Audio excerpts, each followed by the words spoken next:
غریبوں کی بیٹیاں نیلام ہو جاتی ہیں، غریبوں کی بچیوں کی عزتیں بک جاتی ہیں۔ کتنی غریب بچیوں نے گھنگرو باندھے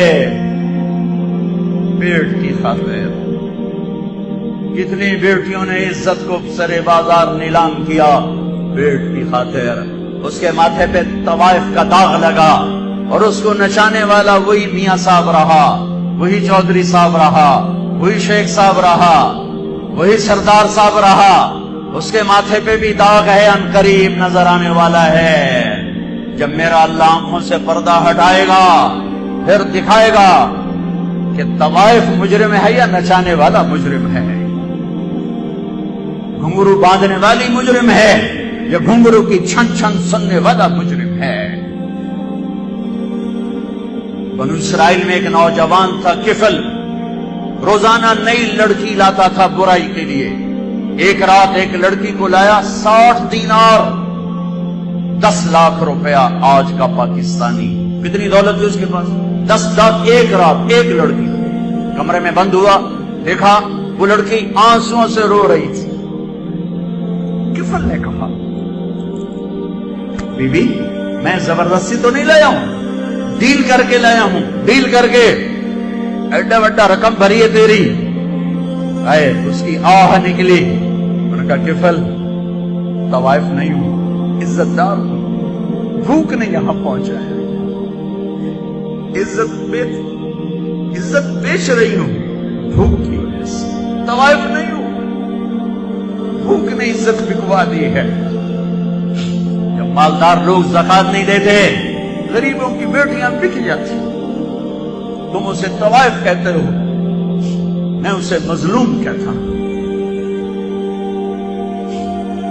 تم اس کی عزت سے کھیلے ہو، تم نے اس کی عزت کو سرے بازار نیلام کیا ہے، تم نے اسے نچایا ہے، تم نے اسے گھنگرو بدھوائے ہیں۔ تم میاں صاحب رہ گئے، تم سیٹھ صاحب رہ گئے، تم چودھری صاحب رہ گئے، تم سردار صاحب رہ گئے، اور وہ غریب کی بیٹی طوائف بن گئی۔ اس لیے تو میرے اللہ نے قیامت کا دن رکھا ہے جب وہ کھرے کھوٹے کو الگ کرے کہ آ جاؤ میں بتاتا ہوں کہ سردار کون ہے اور طوائف کون ہے اور عزت دار کون ہے اور ذلیل کون ہے۔ کفل اس کے آنسو دیکھ کے رو پڑا، کہنے لگا بی بی میری بہن ہے، تو جس عزت سے آئی تھی اسی عزت کے ساتھ واپس چلی جا، اور جو میں تمہیں رقم دی تھی تمہیں ہدیہ ہے، اپنی غربت مٹا تو میرے لیے دعا کر، میں تیرے آنسوؤں کے طفیل توبہ کرتا ہوں۔ میں بڑا کتا انسان، میں انسان نہیں ہوں، میں کتا ہوں، تو دعا کر میرے لیے، میں توبہ کرتا ہوں۔ وہ لڑکی گھر پہنچی، پیچھے کفل مر گیا۔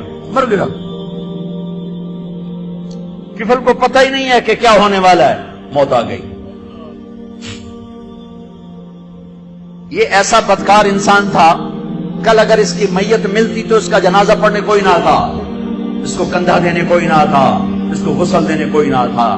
میں قربان جاؤں جو توبہ پہ کتنا بڑا قدم، آخری وقت بھی زنا سے اٹھا ہے، زنا کرتے کرتے بچا ہے، ساری زندگی یہ کام کیا اور آدھا گھنٹہ پہلے توبہ کی۔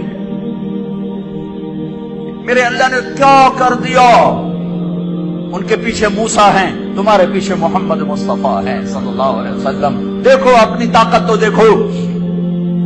صبح ہوئی تو لوگوں نے کفل کے دروازے پر دیکھا، لکھا ہوا تھا ان اللہ قد غفر للکفل، اللہ نے کفل کو معاف کر دیا۔ یہ کیوں لکھوایا تھا؟ یہ کیوں لکھوایا تھا کہ ہن میرا یار ہے، آؤ جنازہ بھی پڑھو، غسل بھی دو، کفل عزت نال میرے یار